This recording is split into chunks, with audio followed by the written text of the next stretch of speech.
So we're at the Detroit Historical Museum in the Michigan Humane Society exhibit, and Peter Poulos with the Michigan Humane Society is going to tell us a little bit about this leash that Shinola made for the grand opening of the new facility the Michigan Humane Society has. So tell us a little bit about this.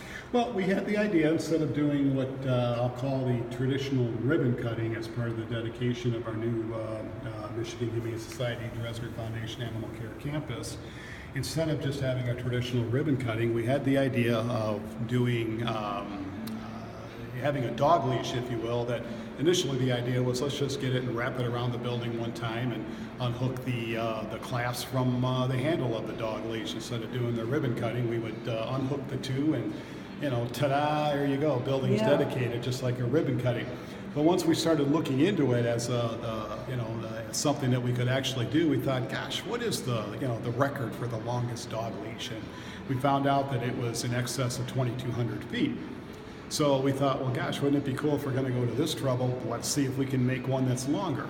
And I approached our good friends at Shinola and, I'll say pitched them the idea, but it wasn't much of a pitch necessary because they were just all about it. Of course, Jacques Panis, the president of Shinola, is a big dog lover. Absolutely. They were just, happy to do it, happy to help out because, again, if you remember, Shinola, in addition to many of the fine products that they produce pet accessories. So they do produce dog leases and dog collars and so forth. And they opened the Shinola Dog Park down the street from here. Down the street from their flagship store. So they produced it. It's what you see here that Emily just took some video of, and it's 2,620 feet 8 inches. The cable so and everything. I love it. Well, I feel like I'm a little part of that since I cut the ribbon for the dog park opening, and that's where you and I got reacquainted. Yes.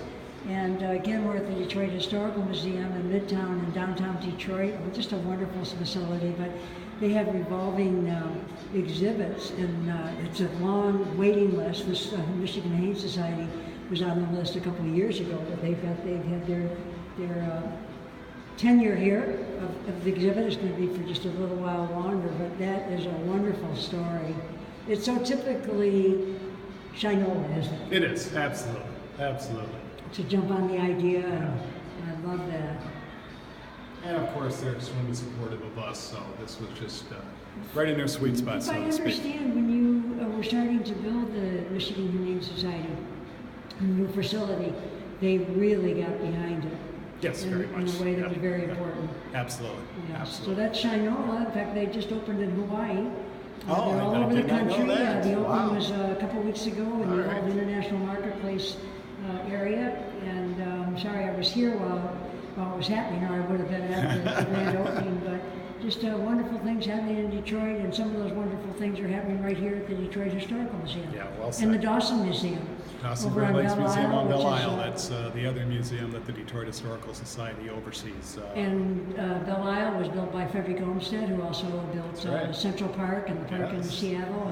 And it's right in the center of the city. It's a really important thing in the Dawson Museum. They're doing wonderful things. Well, they're doing great work on Belle Isle as a whole. The Belle Isle Conservancy, that's chaired by Michelle Hodges. They're doing some great work there. And of course, they're partnering, Scott Fountain, they're partnering with, some other great groups. The Detroit Grand Prix and many others. Hosted there. And, Well, that's where I used to run and ride my bike every day. I lived in West Village and Indian Village area, and it's wonderful to see it maintained so well. But more importantly is to see that the Dawson Museum has been maintained that's so a key well part of it. recently. That's a key part of it. So it's wonderful. Detroit, I mean, it's just so much history here. Well, thanks, Peter. You're for welcome. that little update.